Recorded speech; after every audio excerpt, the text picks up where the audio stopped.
พี่น้องปองป่ายนี่ก็เขาอยู่จุดสูงสุดของหาดตัดไม้ระหว่างเมืองมืนกับสารคามพี่น้องจุดนี้เนาะจุดนี้เป็นจุดแบบชมวิวว่าแมนซี่ที่จะมีขี้เหงื่อลายแค่ขี้เหงื่อโบราณนี่ยังสิงามพี่น้องแต่ว่าโซนนี้ก็น่าจะบ่แม่นยามหนาวเลยคันเป็นช่วงยามหนาวในแห้งสิแบบทะเลหมอกในแห้งสีเต็มเลยว่าสิลายกว่านี้อีกหั่นน่ะ สบายดีพ่อแม่พี่น้องพบกับเขาอีกแล้วพี่น้องก็ย่องคือเก่าพี่น้องก็ว่ากันไปพี่น้องเอาก็กำลังเดินทางไปบ้านนั่นเองพี่น้องปีใหม่พี่น้องสิเป็นสะใดเนาะการไปสงกรานต์ปีใหม่ปีนี้เนาะออกที่สองเนาะพอปีสองไปปีกายนี่ก็ปีนี้พี่น้องเนี่ยปีนี้เขาต้องคึกคืนกว่าเก่าพี่น้องเนาะเพราะว่าคันข่อยบ่ไปมันก็บ่ม่วนนะ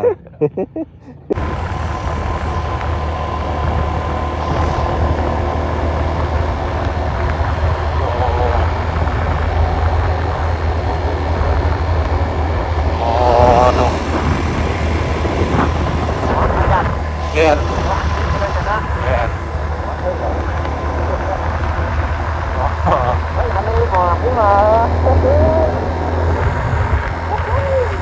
เต็มเนาะหนาวขนาดนั้นเนาะนี่คือหางตัดไม้สารคามอย่างเดิมแหวานเนาะจากรถเดินทะเลว่าโอ้นี่นะถ้าจะเข้ามาหายหมูเนี่ยอยู่ของข้าของงามกินเขากินน้ำเราไม่ต้องกินเขา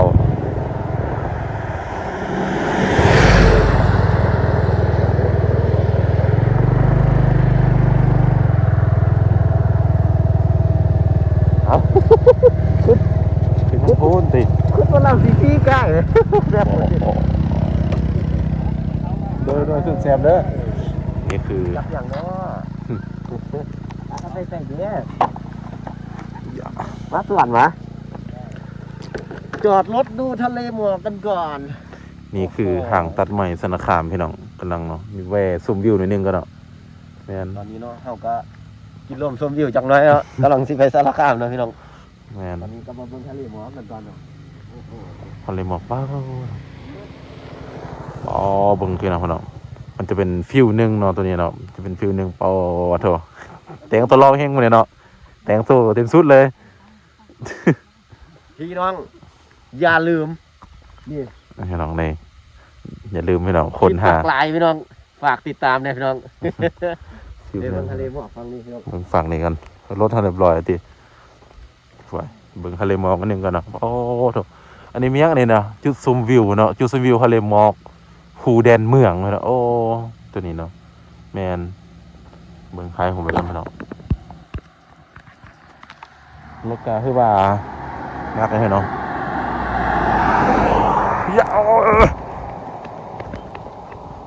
ตัวนี้จะเป็นจุดชมวิวพี่น้องเด้อทะเลหมอกเนาะตัวนี้เวลา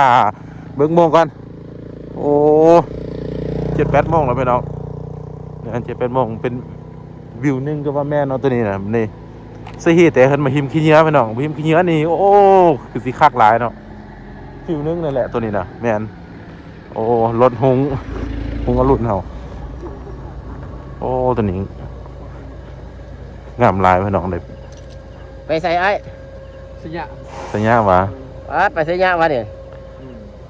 เยี่ยมหมดเนี่ยขาค่อยคือสั้นวะก็สฮีแต่มีขี้เหงื่อลายนั่นแหละสัญญาทางเดียวกันไปปักลายนะปักลายใกล้ๆนี่รีบได้จัดและพี่น้องปอไปเมื่อกี้นี้อัปเดตที่ผู้จังก่อนผู้แบบเป็นจุดชมวิวนึงพี่น้องตัวนี้เด้อภาพตัดไม้พี่น้องวันนี้จะได้ลงเราจะไม่ลงไหมเนาะลงพี่น้องวันนี้วันที่สุดๆเลยลงแล้ววันนี้นะนี่แหละทั้งทีลึงห้างก็คือมาสบายพี่น้องเขาคือเขาเนี่ยเขาโบลึงห้างเนาะจะเนาะดุดนิดนึงเนาะอยากขับซาๆนิดนึงเด้อยายคนได้ลึงห้างกับขับไปเดี๋ยวก็พี่น้องตัดไปสารคามทำดีแล้วมันตั้งหานเนาะเดียบนถึงคาเฟ่เนาะจ้ะเนาะเป็นทางคาเฟ่เยอะนี้เนาะสิคักคาเฟ่สิคักเนาะ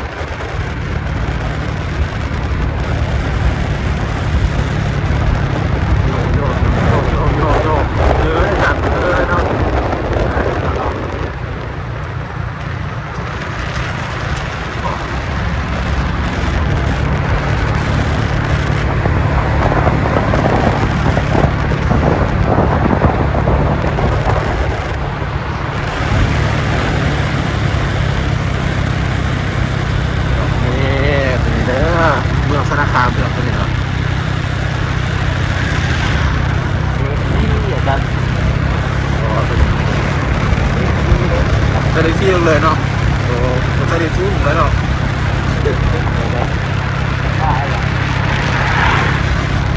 ซึ่งเขาเองจะใช้เลยเราเดิน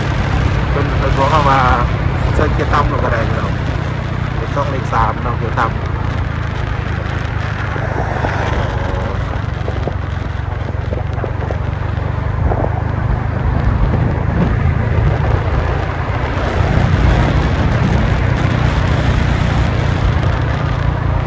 ทางเส้นนี้เป็นทางตัดไม้เนาะเลยจะห้านเร็วนะครับปี2 ปีเลยเนาะเส้นนี้แม่นอ๋อคือรถบักคันนี่ก็บ่สามารถขึ้นได้เลยพี่น้องแม่นผมจุดอื่นนะรถนะพี่น้องถ้าที่เที่ยวเส้นนี้มากก็ระมัดระวังนะครับระมัดระวังไอ้นี่เนาะ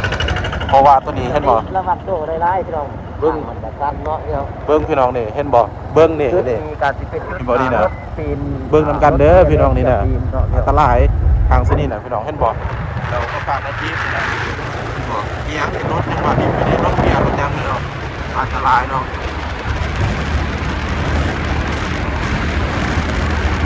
โอ้ทางร้านก็มีเป็นเบิ้งร้านนี่บ่นี่นี่ทางร้านคือกันท่องย่อนี่โอ้อันตรายครับแล้วก็ค่อยไปค่อยมานำกันจะได้ก็เนี่ยไอ้ซ่าพอแล้วจะสั่ง จังพี่น้อง เนี่ย ไปไล่กับทางทุกวัน ตอนนี้ในจอบ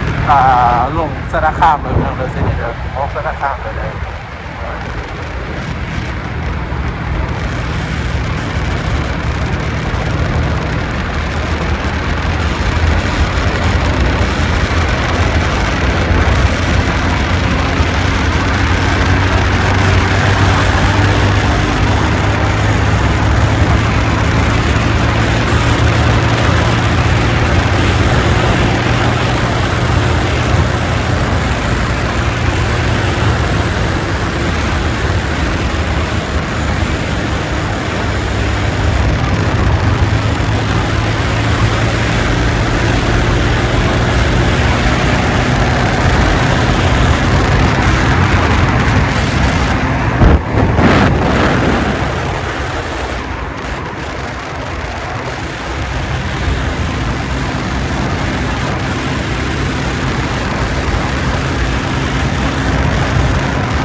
ไปซื้อแล้วเขาไปซื้อน้ำมันกันกินข้าวกินน้ำกันด้วยพี่น้องเด้อ คือมันก่อน จะไปซื้อแล้วพี่น้องนี่อันนี้ถ้าเขาจะไปพี่น้องทางแดงเด้อแล้วเส้นนี้ก็สนอปักลายพี่น้องเส้นนี้เนาะแต่เส้นนี้หัวปักลายเส้นนั้นก็เมืองสารคามปักลาย50 กิโลเมตรพี่น้อง50 โลเนาะแน่นอะไรพี่น้องแวะซื้อน้ำมันแล้วก็เกียบกินเฟอเนาะกินข้าวกินน้ำแล้วก็เกียบสิเดินทางต่อได้พี่น้องแม่ซื้อน้ำมันนี่ก็เนาะ